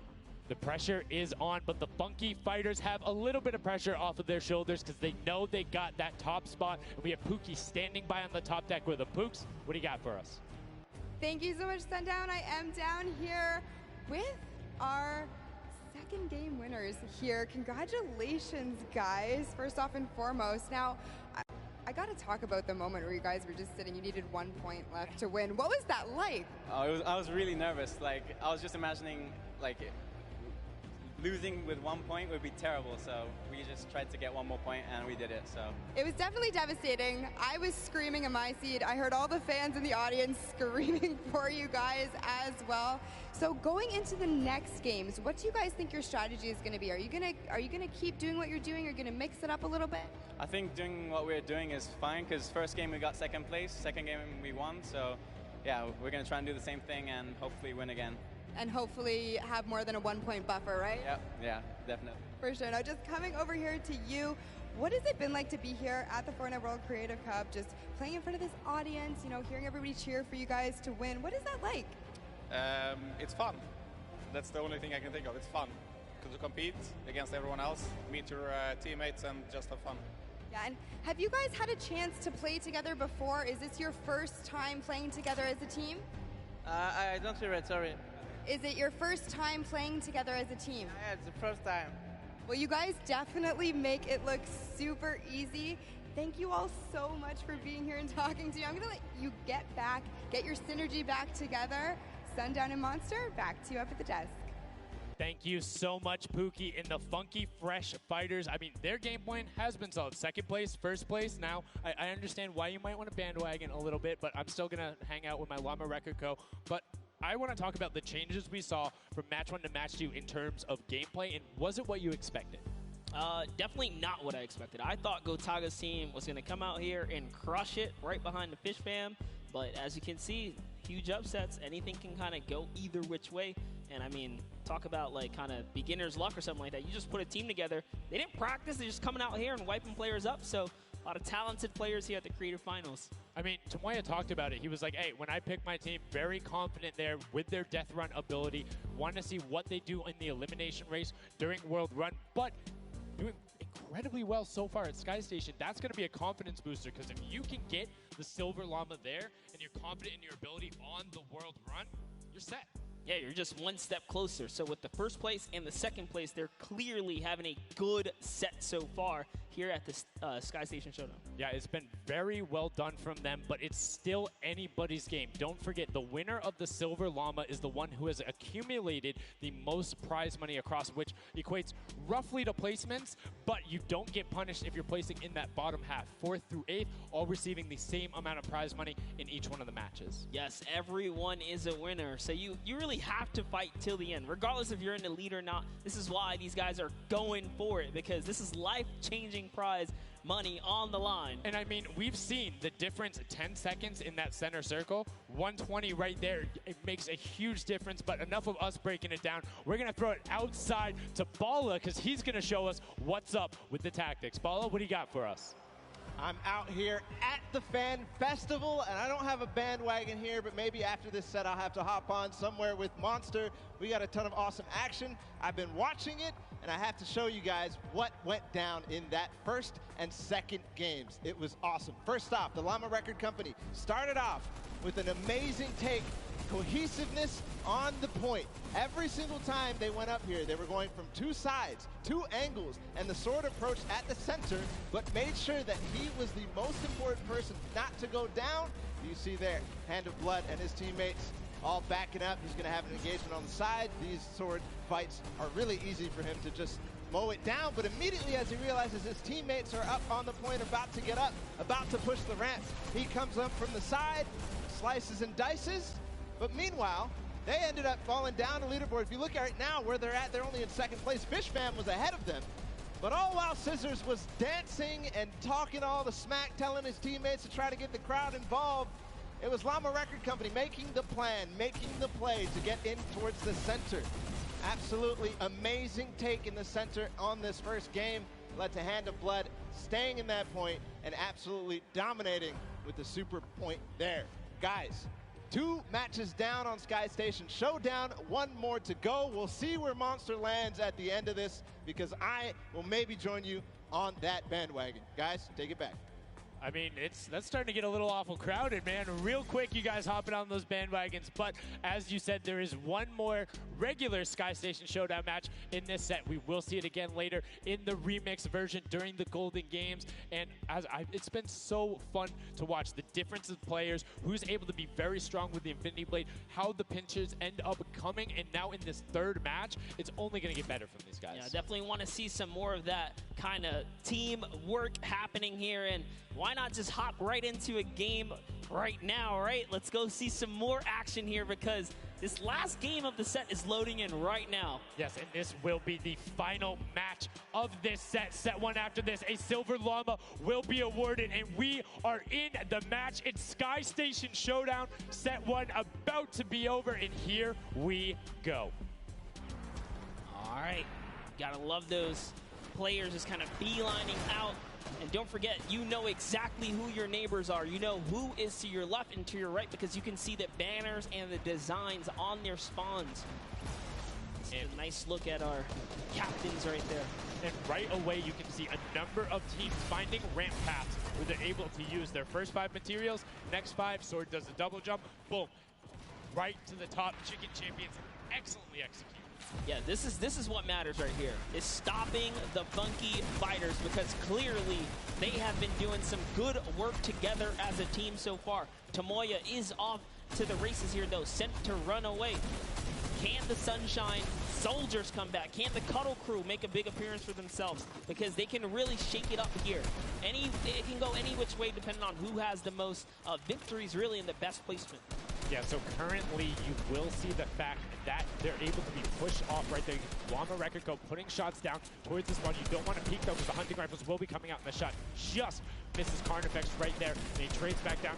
Ninja firing it off but gets pushed out by Raven's Revenge right there. Yeah, Carnifex having a tough time kind of listening in there. Carnifex was sniped from the side. Now we have Taldak here jumping right in from the Little Whip Warriors. He's going toe-to-toe. Gotaga's down and out. So, if I'm the Llama Record Company, and I know I've won a match, and then I did okay in the last one, they were in fourth, so they were there, they were close. Funky Fighters have a win in a second place. Do you send somebody to just hard deny the Funky Fighters the entire time? You don't get the Silver Llama if you don't, right? If the Funky Fighters finish above you, they're going to be finished off. Do you think they can spare somebody to do that, though? Because it's better off to deny them than it is to push up the top. Yeah, but the problem is then, the Little Whip Warriors have been so consistent, you literally allowed them to snipe the competition because you over-focus. So I think the play here is play your game, and if anything, stay away from them. Let the rest of the server do that, gritty work for you and dominate the other side. Take that victory. There you go. I like to hear it, Monster. That's fantastic analysis. That's why we keep you around. The breakdown and making sure you challenge the initial opinion there as the Ravens Revenge are able to get on the top and in a fantastic spot of control right now, building up a 40-point lead. Yeah, even Gotaga's team is still in this. They've been doing relatively well so far. Here it is. He just kind of goes toe-to-toe and Ninja strikes him right down. Oh, but hey, his teammate comes on in, Ravens Revenge. Who is that? Magma comes right up to the top. And give you guys a little fun fact about Magma. He's from Australia. He started playing in Fortnite Season 2. His favorite aspect of creative mode is actually speedrunning. He always finds new ways to kind of play the game. I mean, good on him, man. I get incredibly frustrated by that, but then watching these guys do the speed runs and how quickly they go through and how efficiently, it just reminds me why we're up here talking about it and watching them do this creative madness as Scissors cuts through the competition, goes straight up to delay and right back down. Cuddle Crew not quite able to get him. It goes up again, so right now just denying the Cuddle Crew the points, but we talked about how we wanted to see more from them right now, pushing into the top three. Yes, the Cuddle Crew, come on, make a big appearance. Every game is worth so much. You, at the very least, want to be up in that top 4 contestant so that you can take a little bit more home with you. Here it is, Ninja. Disengages, actually just takes down Magma. And hey, I like the strat here. He says, you know what, I got low health, let's just get back on this respawn wagon. Doesn't even give anyone the satisfaction of stealing the siphon. I was about to say, no siphon, no materials, quick reset, knows he can get out there, was basically in his spawn anyway. That is the type of competitive edge Ninja always looks to give himself. I love that. That was like 200 IQ low-key right there. It was very well played. But back to Gotaga and Hand of Blood here in the same shot. Hand of Blood he can't do much. He knows there's a team up there. Waits for his entire squad to go up the ramp and then hops right to the top. But now back to Gotaga, who's on this point by himself. He wants to kind of bait him into the close. Can he get the hit? And he does. Taldak goes right down, straight to the top. That was sick, using the jump right as the animation had started to make sure he clipped him from the bottom, dodges the Funky Fresh Fighter out. Gotaga now getting pinched from the side. 3 of the Funky Fresh Fighters up there doing everything they can, and the shots will come out. Trying to find it, and Dracius is coming back up to try and get some defense there for Gotaga, instead just going to disengage. And it's actually prime movement right there as well. You just see him baiting and switching, going back and forth, trying to get in there, see if he can kind of sneak in and get some extra damage. And here it is, someone's in front of him. He only needs 2 swipes. He goes down, he gets the siphon. Oh, cannot convert another, which would have kept him in the game. His teammates are here, though. We're seeing a lot more points being sorted. It's a little more top-heavy this game, going towards the 10-minute mark right now, with Ravens Revenge and Llama Record Go 100 points clear of the rest of the field. Unfortunately, though, the Funky Fighters have fell to the bottom of the totem pole. If they can't come up to the top, they actually are pushing themselves way out of the average, running for the win of this set. So they really need a massive comeback here. But Savenos is showing why he's here with 13 eliminations already, and bye-bye, falls down. Lucky for him. No fall damage. Yeah, it does reset, and that might be one of those moments where you opt for deny, and in fact, he does saying, hey, I'm at 5 HP anyway. I'll see you in a bit. I gotta respawn. Smart play for him. Sunshine Soldiers having a spot to themselves as well right now. Not quite sure who they pushed out here, but the impulse are flying overhead.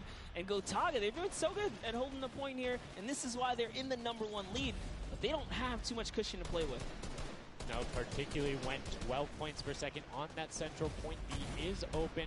Gotaga checking his surroundings, no shots coming through, and RTA actually using the door edit and just a little counter edit to make sure that nobody is able to come up and contest him, and it just starts raining shots down towards the Little Whip Warriors. Ravens Revenge making their lives difficult this game, but up comes Ninja. RTA goes down, Chappie goes down, Ninja gets a slam. Gotaga, will he be able to find the last hit? Ninja intelligently backs away and strafes it out. Teammate picks that one up, and they get control. Yeah, I love how he played that, stepping and sidestepping so that he can just stay alive, because it doesn't matter if your team successfully wipes a point. If you don't have your captain there to seal the deal for the points afterwards, then you cannot earn anything from it. Here comes Gotaga. He's throwing himself into the fire, straight into the point there, and he gets taken out. Here it is. Tomaya's team has fallen to last place. Can they make a miraculous comeback here before the 7-minute mark? Maybe kind of get themselves in the running. They're trying their hardest. And I mean, generally we talk about caster curses. It might be like player jinxes going on right now. Everyone's saying, yeah, we're doing well. We're going to stick to our game plan. That just shows you no one is safe here. These guys are evolving, and they're playing a better game after game. Here goes Scissors. He needs one more swipe there, but Clytax wins the small engagement. And Clytax has been fragging out. He's been playing so incredibly well, being aggressive, getting in players' faces, and doing it all with that rare attack. But he's been consistently highest up there in terms of the elim. You see Porto trying to get some pressure down, but good defensive building there from Kororo. Ryan Frantic comes up the side and cleans it up, but there is Hand of Blood coming directly down. Danya is also up there. We got a three-way battle, but it's 4 chickens saying, this is our roost, get out. That's right, coming right up to own it all for themselves. Rubius doing so good right now. He's from Spain.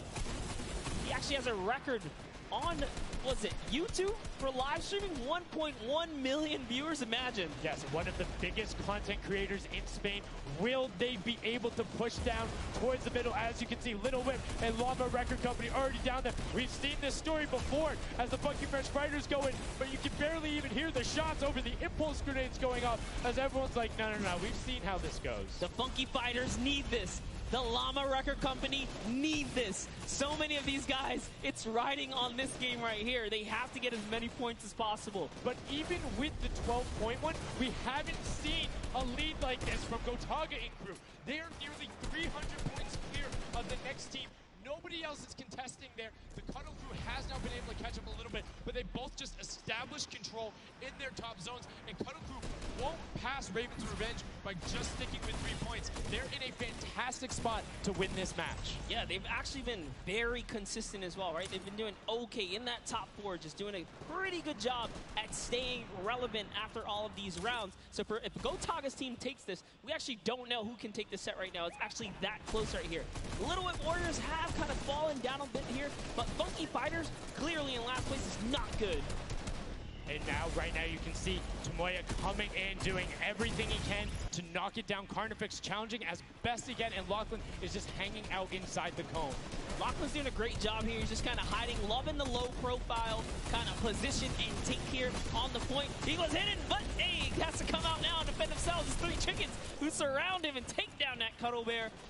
Oh, man. They're supposed to be the tender defenders, but that was a whole bunch of aggression coming out from them there as they now immediately look and start to take shots. And the Ravens Revenge have now finally been unseated from their 3-point game. So a little bit of room to start for the catch-up, but it is utter chaos in point D as Tomoya gets taken down, and the Funky Fighters are still in 8th place. There's still 55,000 minimal on this game alone here. You want to win this one. Ravens Revenge, can they hold it? Or will Cuddle Crew find themselves a big piece of the pie here? Because we're in New York City, you know, you got to make pizza references. That's how we're doing it. Here comes Gotaga kind of hopping on overhead. And all right, he wants more points. He's hungry for it. It's unfortunate they're just clipping off the side as Magma goes down, sitting on 23 eliminations right now. And Gotaga doing his best to find where they want to go up, waiting for his team, but knowing that time is running short since that middle hill is still open and being constantly contested. But the Cuddle Crew are catching up with their steady 3-point game. But now Gotaga goes up right around the back, able to pick up the elim, and control is rested. This is scary because the Cuddle Crew is also getting points right now. So yes, they're getting a lead, but the Cuddle Crew is keeping up keeping it very close. They're keeping it very close. This is what we were talking about. We wanted to see a strategy come out, something defensive where you can get your control. They have now walled them off on each side, thrown a cone on top of them, and they have firing angles towards the other two platforms and towards the spawns behind them. Nobody wants to go contest them, but right now, Gotaga, oh, we saw what happened when Scissors did that. Don't count your chickens before they hatch because they're catching up right now. You can see that 12 points ticking over, but they do still have a lead as players are trying their best to deny Raven's revenge. Yes, you have to keep him safe. This is the protect the president strat at its finest. Kodo Crew still gaining points. Llama Records still getting points. In comes the fire from all the other platforms. Kodo Crew's putting on pressure. They don't want to give him the freebie here. You have to look at Raven's revenge, though. Everybody is so focused on the middle. Nobody is going and challenging the top team. You know they're over there. You know they're uncontested right now. You have to be putting shots down there. You have to find the tags under Gotaga. There it is. And they got him. They got him. The difference now. Look at the Kodo Crew climbing up on their consistent three, but they still have control of the top. They just don't have their sword. It's 2 hops to get up there. That's right, and now Lackland can just sit here. He can just hang out, earn these points. This is what he needs to do, and he's almost there. He is almost there. The first place can be his. Right now, he can take this lead, Sundown. But they got control at the same time. It's literally ticking over a half second away from each other. The shots are going. Kodo Crew has the lead, though. Will the shot be able to go through? Yes! Kodo Crew gets taken down. 999. 1,000. Gotaga and Raven's revenge in the closest nail biter yet. Edge out the Kodo Crew in 2 teams who we said we wanted to see more. They brought more. Are you kidding me? The Fish fam step up. Couldn't earn points, and they lost the lead. They were just a tick ahead. That could have been their game. I mean, it's just, let's check out the replay. You can see the counter in the top right, but the Fish fam going up and challenging on the other side. You can see them hopping up there. No one was at the Ravens' revenge as soon as they were there, and the celebration too. You have to be excited when you see that Victory Royale screen pop up when you're up there. I mean, what's it like to win a game on that stage? I have no idea. Those guys do, though. We you know, at some point before the day's over, we really got to recap the other point of a point of view there, because they had it. They were 1 tick ahead. They were there, knocking on the door, 55,000 away from bonus prize on top of this entire competition. It was right there. And it got taken away, and this is why I love Sky Station Showdown. The clutch little moments, the interactions that happen, very similar to Battle Royale, where every single thing that is happening on the map can affect the overall end result of the game, as you see there in Raven's Revenge, closing it out. Gotaga, the competitive veteran, able to clutch it up in the final moments. Magma, Arthier, and Chappie as well. Just a great performance out of them, taking the top spot in the final match of the first set. Now I get to say, I was right the whole time. I started off with, Raven's Revenge, kind of making me feel like, hey, these are my guys. Let's go with your gut, guys, all right? Raven's Revenge, that's who I said when I started this whole thing. I told you. He's not wrong. They were able to take it there, but we're going to throw it up top to an interview with Raven's Revenge with Zeke. Zeke, you there, buddy? I am here, Sundown. Thank you so much. Fun fact, Monster did in fact say Raven's Revenge would win. I've got your back, Monster. I am here. You guys got your revenge. I gotta ask, first question to you, Gotaga. How does it feel to be here in the stadium, the fans, the roar, and to be facing off against your peers? Was it what you expected?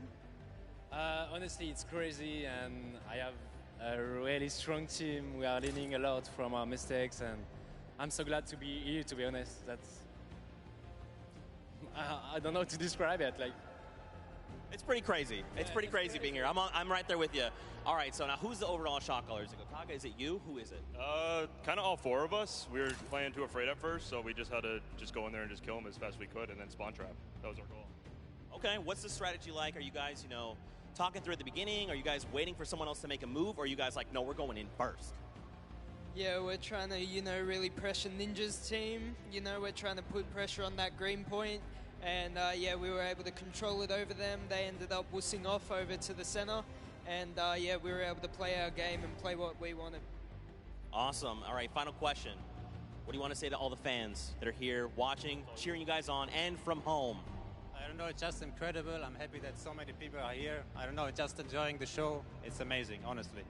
Well, congratulations, guys. Now, I believe for now, we're going to send it over to Golden Boy, who is standing by.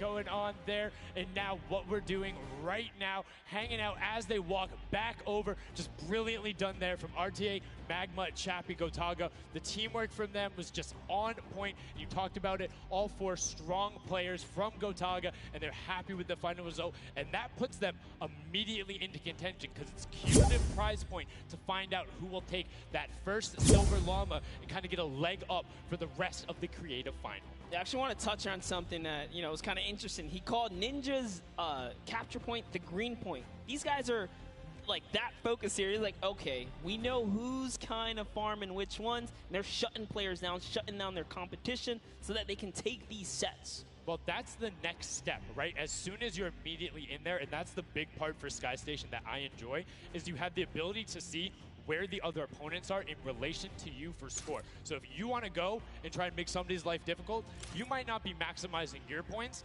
but you can effectively help your team the most by just denying the other guys and being like, hey, you don't get to play this. And occasionally, if you put enough pressure on them, maybe they default to rotating the other way. Maybe they go somewhere longer. Maybe they have to wait and only pushes forward. All of those are advantages you can get by just putting pressure on another team. And there's so many different layers, and I think when we see the remix for this, it's going to get even more exciting. Yeah, don't forget, guys, here and at home, there's a remix version. We have some nice twisted surprise that we will see unfold as the day goes on. That was just our first iteration of this round, and honestly, it was a great set. But that just leaves us with the question, too. The Funky Fighters, they had an amazing opening, right? Second place is great. You get big prize bonus for that. You win game 2. And then you kind of flop game 3. Depending on where they went, their average might have really been anchored down. Yeah, that ends up being really, really, really harmful. But luckily there, if you're in the 4th to 8th range, there's no additional, I don't want to say penalty, because they're all getting $10,000 for the match of itself. So there's just no additional gain after that fact. You're still able to stay par. So 4th would have been just as bad, but 8th, you're kind of looking like, oh, that'll really bring down the average. It's not the worst case scenario going on there. So they should still be at least in the running, but you can't be comfortable. No. Like, not at all. It's so incredible, and now we are going to go over the stage. We have the results, and your set 1 winner is the Funky Fighters. The last match was not enough. The singular win in the double goes over to them. They will have that first Silver Llama, and there he is throwing it up, and I mean, you got to be happy for him. They did it. I thought maybe it wasn't enough, but it was. Love this celebration right here. You kind of are like, it's a little, I don't want to say like bittersweet there, but it's like, oh, you kind of like get pushed out in the last game, and then boom, you get it. But now the Silver Llama, but they're happy. They realize for the rest of the competition, if they can win the next match, another team has to win both of them. But such a great job from the Funky Fighters, sticking to their guns, staying with the strategy, getting 2 top 2 plays finishes, one of them being a win. I actually love this right here. They're all getting together, showing team harmony. They're clearly happy. They take the first set. That's amazing. They're off to the right start, really. They can get another 1 or 2 of those, and this entire creative finals is theirs. Well, and again, we talked with Tomoya beforehand, and he was like, yeah, we're really confident when we can get in the races. We want to be on that world run. We know we can do there. We have some really good runners, and then they turn around and do that? Sky Station Showdown? Yeah, I was just going to touch it. I was like, you know what? Yeah, this wasn't even their strong suit, right? He did a death run at some point as when he recruited his people for this creative challenge. So for him to take what might be one of our, you know, toe-to-toe PvP sessions, that's actually crazy. And here's the team standings, Sundown. Yeah, look at the final team standings. So Llama Record Code do just get edged out by $1,500 there. The Funky Fighters, you can see on the right-hand side, have been awarded that Silver Llama. Rounding it out, you have Raven's Revenge in the top 3, Cuddle Crew and Little Whip Warriors both at 55, sitting in 4th and 5th. Fish Fam, Sunshine Soldiers, I almost got that one, 6th and 7th, and then 8th there are the Chicken Champions. But this is set 1 of 4. There's still tons of creative games to be going on. I mean, it's been so good, and like we talked about earlier, we have a never-before-seen map and game mode for you guys. Now, I know we released Prop Hunt. It's something that's kind of similar to that. How many of you guys have played Red Light, Green Light at some point in time, right? You've been there, you've done it. I know weather might have been a little while ago, Junkyard Juke is a red light, green light prop hunt version where you will have 2 teams sitting up as guards, 6 teams running. It will rotate through every single one of the rounds, and here you can see how to win. You have to dodge those guards, sprint into the center, and incinerate yourself in order to get those points. There are 4 rounds per match, Monster, and how do they score? Yeah, but also, before we get there, you only get to be guard once. And while you're guard, you do not accumulate points. But yes, the points come in through the props themselves. So when you are on the prop side, you want to choose small, medium, or large objects and try and get it to the incinerator under the guard tower. So it's actually really difficult. And like you said, it's a hybrid. It's a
literally like scissors was right there, clipped into it. Boom. Got him brilliantly done. Lachlan hits one of those bounce pads that are stuck in there. They will launch you up in the air, but great run coming out from X-Sandy and Tomoya, utilizing the air conditioners to find their way to the end. Bensor and Alex JJ desperately trying to get it. Alex JJ for another 10-point prop, and Hand of Blood gets picked up just before. That would have been a huge swing, but right now, Sunshine Soldiers in first place with 35 points. They are finding their rhythm here. Sunshine Soldiers taking the lead right now. This is a hard game mode to break free in because you got to think about it. These guards are not playing around. They are shooters, right, at heart. And at the end of the day, if something looks off, something looks odd, like this white vent right here, you're just going to get popped. So you got to be careful here. And there it is. Nice job of, you know, kind of hitting the brakes here. And, oh, he hits one of those trapdoors. Let's talk about that, Sundown. So you can actually see it. There is the little tiny springs. They launch you upward. There's a couple that can be chained into each other. But if you are one of those bigger objects and you get sent up, you are just quite literally sometimes flying garbage. Yeah. But, you know, it would be too easy if we didn't lay traps around, right? So, you know, got to kind of spice it up for the people that are turned into props, too. So you can also, actually, the people who can turn into props, there's one pathway where you can chain two of them together. So if you can get there, you almost land directly in front of it. So as long as you time it correctly, you can like use them slightly to your advantage, but most of the time they're a little bit more annoying. And boom, you can see that rusted truck going in. And now the Funky Fighters pulling out another lead, 60 points so far. And this is something important to note, guys. You have to get it into the incinerator, fully processed before the timer counts down, or else your point will not be processed. Which is a big thing on the min-maxing. What we mean by that is maximizing your efficiency. So if you were to get the most points possible, you run only 10 points the entire time, not only because they're worth more, but they take less time to sort because they're the first one that goes through. The two-point props are able to run, I don't want to say relatively easier, but much easier compared to a dumpster and a card, particularly because you have cover. With that being said, take about an extra 3 to 4 seconds to sort, so it makes it that much less efficient, plus being only 20% of the point value. That's right, so Clytax there has chosen a big object. Achin and Zond over here, smaller objects. They're kind of blending right into all of the dumpster trash, clearly harder to track down and kind of, I guess, how do I say this? Sort out, right? Yeah. Amongst all the clutter here. Exactly. You want things that don't stick out, or you want to find a path for an object that you can take all the time. So you notice how there's a section where there's like 4 or 5 rusted cars. Grab a rusted car and go park yourself with those, because yes, the guy knows, oh, there's a bunch of rusted cars there. Screen goes back up. Oh, there's still a bunch of rusted cars there. I'm good. Next thing you know, the prop walks his way up. You can also, as you're running, lock rotation. So if you hit your crouch button, whatever you had that bound to, whether you're playing on controller, iPad, PC, all of them end up completely stopping, so it will send you totally naturally, just like what you would see.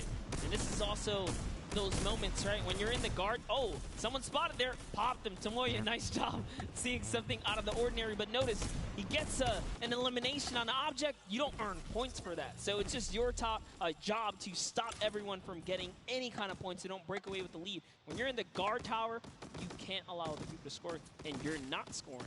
Which can end up being very interesting if the team in the lead, which generally happens because you have 3 chances to score, is shooting last round.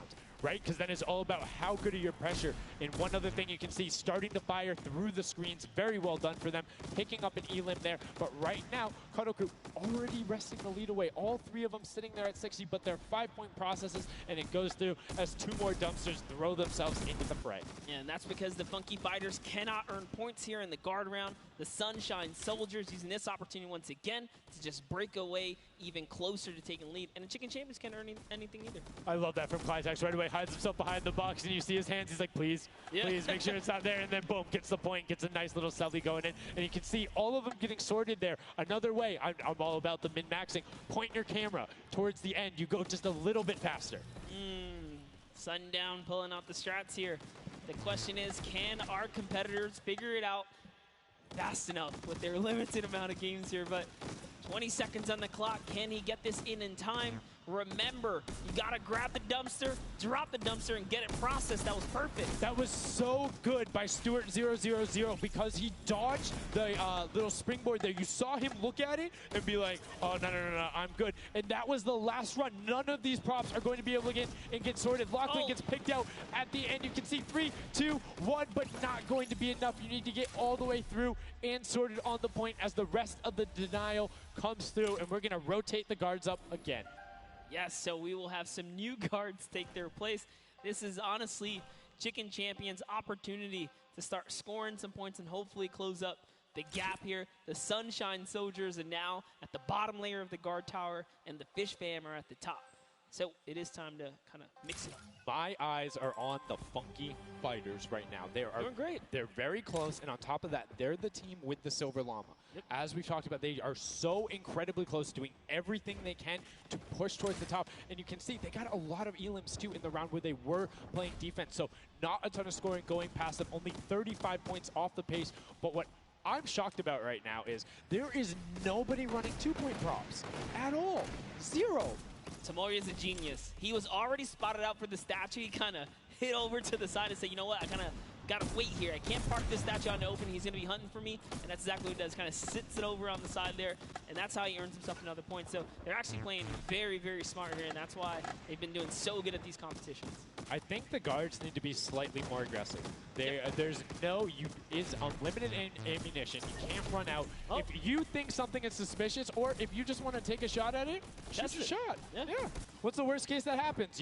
You miss. There's no accuracy stats going on there. If something looks suspicious, don't let it through. You're the guards, and you want to deny as much as possible. And again, every match is for $55,000 for the winning team. You want that, and that will lead into the Llamas as well. You don't want to end up in that 4th to 8th spot. You want to push past your competitors as we see a whole mess of air conditioners going in there, the water heaters in. It was fantastic for Raven's Revenge, and Llama Record Co. are also climbing their way up the leaderboard, 110 points so far. Great job for the Llama Record Company. Alex, JJ, Carnifex, Venos, and Hand of Blood. This team is doing great right here as they seemingly inch their way to the top somehow, overtaking the Cuddle Crew, which, by the way, Lachlan's team has been showing up here. It's good to see them, catch a little bit of domination here in this junkyard juke. Well, like we said, the creative finals is all about celebrating the different types of creative skills. There's different ways to express that. We have the World Run where it's there. We saw Sky Station Showdown, which shows off building and team tactics. And right now, Prop Hunt is all about min-maxing efficiency, working together, and hitting your shots. Yeah, absolutely, because when you're in that guard tower, you don't have opportunity to miss. You let them score, they're going to break free and break away with the lead. Here's a look at Svenos here, who's that bullseye, just kind of blending right in. The archery target, there's a lot of them out there, but you need to be careful because they're slightly harder. And come on. Uh-oh. Really? He's floating up Really? there. You can see kind of like the look on his face. He's like, there's no way this works. And one other thing to talk about is orientation of your prop. So you notice he actually swapped his camera and pointed in the other direction. Unfortunately, was clipping into the trash bag there. But if you're running forward, your prop faces backwards. So you need to run and then turn, settle yourself. That's the best way. Or you orient yourself around the stuff that's near you. Because if you're facing in a totally random direction, that'll earn a bullet in most circumstances. I love how aggressive they were at the final moments. The clock was You gotta go. Yeah, the clock was ticking. They're like, you know what, we gotta get in here. But that was round 3 of 4 for this first game right here. And, it's kind of going either which way. So if you've already had your shot at the guard tower, you're safe. You're good. You can keep getting points. But if this is your last opportunity, if you're in a guard tower, that's all the points you got. That's it. They have to hold strong. So this is where it really comes into mind who is running, who is in the tower, and what does the scoreboard look like. So right now we can see right away Llama Record Co. is up there, and I believe it's with, I didn't see who that other team was. When we pan back over, we'll call that out. But Llama Record Co. is in first right now, and I think Cuddle Crew is with them as well. So it's typical that the top 2 would be up there, and it is. The top 2 teams are in the guard tower. So right now, everyone needs to unseat them. Otherwise, they will take this first match of set 2. I'll be honest with you, it's a pretty big lead. That's a substantial lead. Whoever is left in the game, the Sunshine Soldiers, the Funky Fighters, the Chicken Champions, you got to bring these big items through and do it successfully with the limited time left in this round right here, because If not, it's going to be hard to catch up to that 150. We're starting to see a little bit more consistency right there. And look at Spinoff just shooting. He's just shooting everything. He's not worried in terms of going through there. Does hit one elim, fires the shots off going through, trying to look at just anything that he thinks doesn't look normal. Anything that maybe not have been there before. It's like one of my favorite things, watching him just shoot the boxes like, what's that? Was that there? Was that there? Was that there? Was that there? He's just taking his shots. That's exactly what you got to do here if you want to hold this lead here. And that's why they're dominating. You can see the no hesitation really coming out of them, and that's why they have the lead right now. And it's great. It's great that they're hitting his shots. It's great that Svenos is holding it down. But the Funky Fighters, we talked about it, eyes on them, already up to 120. One more 10-point prop will put them past. And unfortunately for Ninja there, does get hit on the springboard, but gets in anyway, so just a little bit of time loss. A great shot from Lachlan. My lord, I barely even saw that. Poor Turtle from Australia hit a springboard, and Lachlan shut that down. His fellow Australian brother right there. Very nicely done. You don't want to hit those springboards, man.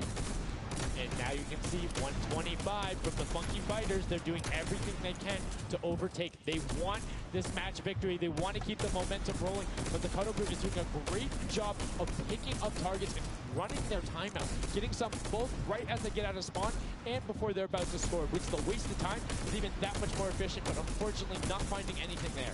Yeah, Lachlan is really not timing his kind of rotations and reloads properly. Notice he's not also utilizing the shooting through the curtain factor there. He's kind of holding himself back. That's why you saw him with a couple elims right there. But got to put that pressure down, lock down these lanes so that they don't just get like free rotations through, right? And again, we talked about it a little bit. I'm very surprised nobody is just consistently running 2-point props. You can get them in close to every run if you pick the right path and you take the covered angles. It's very difficult to stop them, particularly with the smaller hitboxes. But so far, we've only seen 2 scored.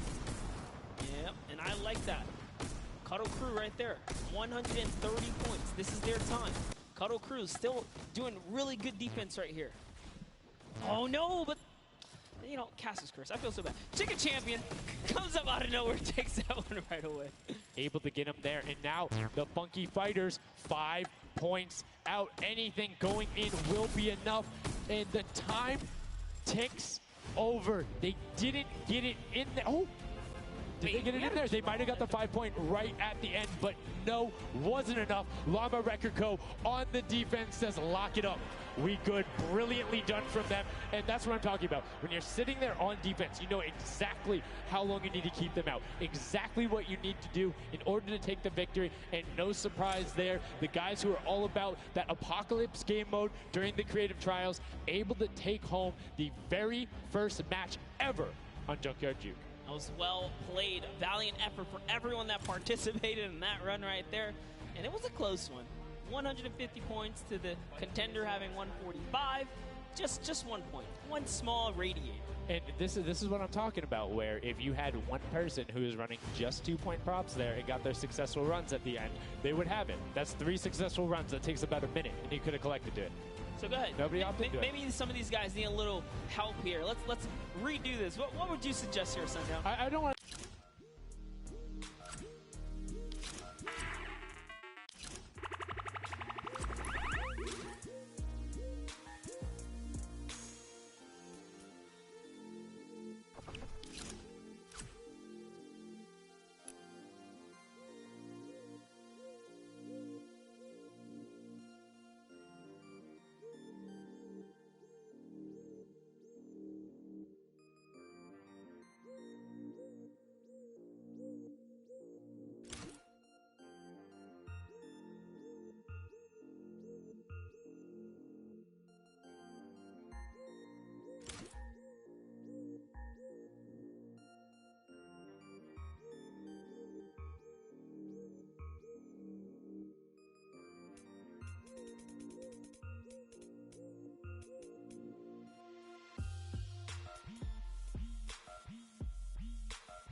Was it different to catch off guard? Were you ready to just jump into it? It's enjoyable. Once you get the hang of it, it gets a lot easier. You just got to work out who's good at aiming, which team's on the tower, and after that, you're good. All right, final question. Do you think you have what it takes? Are you gonna is the Llama Record Company going to be the team? You think someone else is standing in your way, or is it all you guys? I think it's gonna be all us, yes. There you go, man. A few words. That's all they need. Gentlemen, thank you so much. Best of luck going forward. Back to you guys on the desk. Thank you so much, Zeke. Another brilliant performance there coming out of the Llama Record Company. We talked about their versatility. We talked about how quickly they pick up competitive matches. But this is what happened in the first set, right? They were there. They were confident. They're like, yeah, once you get it, it's easy. And then all the other teams immediately caught up. So it'd be very interesting to see if that same story from set 1 is what's happening in set 2. Yep, that's right. Alex up there said it best. You know, he had the confidence. He felt good in those final moments. Hey, you know, once you figure out who's aiming, maybe just avoid him. Yeah, I mean, if somebody is hitting all their shots, you need to take a different route. You can't go continuously challenge them because, again, we talked about that. If you waste all the time to run through and the guy hits a lucky, or I don't want to say lucky blind fire, but a consistent blind fire through there, don't keep running that way. But like we said, this is the first time seeing the Junkyard Juke mode, and we talked about the Prop Hunt mode earlier, but you can play it live right now in-game. There's an LTM that's available only for this weekend. Let's check it out.